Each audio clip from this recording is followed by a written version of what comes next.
Hello, everybody. My name is Alyssa Ziller, and today I'm going to be discussing the topic of sports and the effects that social media can have on the sports world. There's always a debate whether that influence is positive or negative, but I can see both sides of these points of view. In my opinion, I view social media having more of a positive effect rather than negative. I will address both views during this podcast. Some ways that social media has a positive influence on sports would be the interaction it gives to the audience with sports figures and people in the sports media world.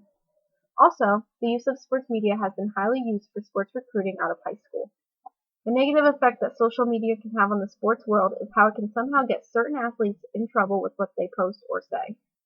Social media and sports can have a total love-hate relationship. One way that social media has a positive effect on the sports world is the increase of interactivity that fans have with athletes and sports media celebrities. Sports such as football and baseball used to be coined spectator sports.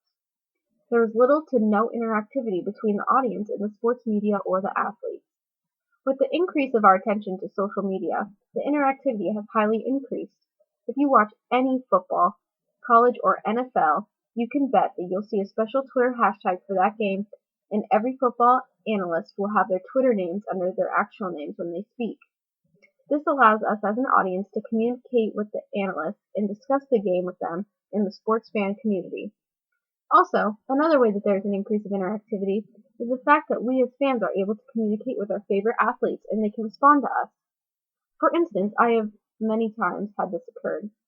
I've tweeted at the University of Alabama football players. Quarterback A.J. McCarron actually has favorited two of my tweets, which means he likes the tweets in Facebook terminology. Wide receiver Amari Cooper has even replied to my tweet, and we've had a mini conversation. Linebacker Nico Johnson, who now plays for the Kansas City Chiefs but previously played for Alabama, actually direct messaged me on Twitter when he still played for Bama, and we had a conversation about football. Dee Milner, who is now part of the New York Jets, also tweeted me back when he was part of the Alabama football team. It's just surreal that social media is giving us this opportunity to interact with our favorite players. Also, instead of looking up sports information on news media sites, people are starting to lean more towards getting their sports information from social media sites. According to this Katie Tate poster I found online, it's been found that 83% of sports fans will check their social media sites while watching a game on TV, and that an astounding 63% actually browse their social media sites while they're attending the game or event. This is actually even popular at our own school, Bloomsburg University, because with the Sports Info group on campus, they update their Twitter every second of every game just to keep us updated, because most of us check our Twitter sites more than the athletic sites. It's crazy how much our world is starting to revolve around social media. Another positive influence that social media has on the sports world is the use of social media to help recruiting athletes out of high school. Almost every high school athlete that is looking to be scouted out of high school probably has a YouTube video of them showing off their skill set and what they can bring to a school's athletic team. I remember actually doing this in high school when I wanted to play softball in college. We filmed it in 2 days, and we did a segment of my pitching skills where I showed off my 3 best pitches, which were my fastball, changeup, and my drop. I was basically known in high school for my drop ball, so that segment was much longer than my fastball and my changeup.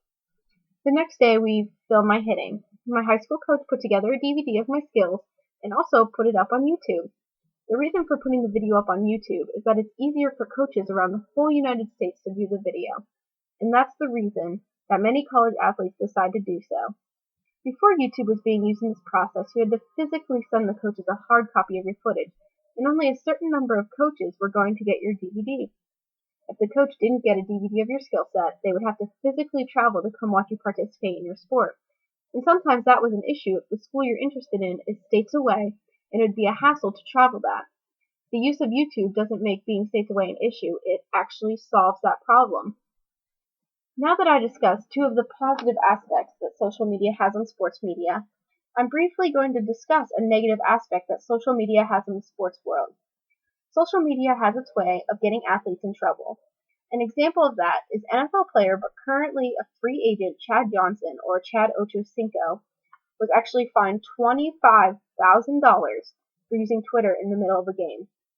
Another example is Larry Johnson, who is another NFL player that got in trouble using Twitter. He actually insulted his coach of the Kansas City Chiefs on Twitter after a frustrating loss, and many fans actually petitioned for Johnson to be released from his contract, and the Chiefs agreed. This kind of shows the power that social media actually has on the sports world and the administrations of different sports teams. Now, to go back to my love for college football, many athletes have gotten in trouble for their social media use. DJ Fluker, who was previously a player on the Alabama University football team but is now part of the NFL, tweeted a statement about receiving money when he played at Alabama. And this is obviously against the rules of getting money in college. And what happened was actually DJ Fluker's account got hacked. Someone else posted this information, and he had to take the rap for it and all the heat from the media. And he finally admitted that someone hacked it, and it wasn't him, and it's not true whatsoever. Also, someone who's not shy with social media is Johnny Manziel, aka Johnny Football. He's been in the media spotlight pretty much his whole college football career. And that's basically a bad thing for him because it's mostly about his partying ways, how he's always going to fraternities. There's also an issue when he went to a camp, and a quarterback camp, and he didn't wake up in time, and everyone was saying, oh, he's hungover, yada, yada, yada. And we don't really even know the full story of what happened there, but most of his media and social media use has been negative towards him, hasn't really been used in a positive way to show like the good things about him. After looking at these two sides of the controversy, I still believe that social media has more of a positive effect than negative on the sports media world. I think it's fantastic the way that fans are able to interact with their favorite players and sports figures and talk with the sports community about big games. In the past, this hasn't been able to be done. It's just astounding that now we have that power that we basically control what is being broadcasted anymore. It's just that kind of power we have now. I also think it's such a great tool that high school athletes are using YouTube to broadcast their skills in the recruiting process. This just allows you to get more coaches interested in you and get them to view you more and hopefully get you recruited. And thank you for listening to my broadcast. That will be all.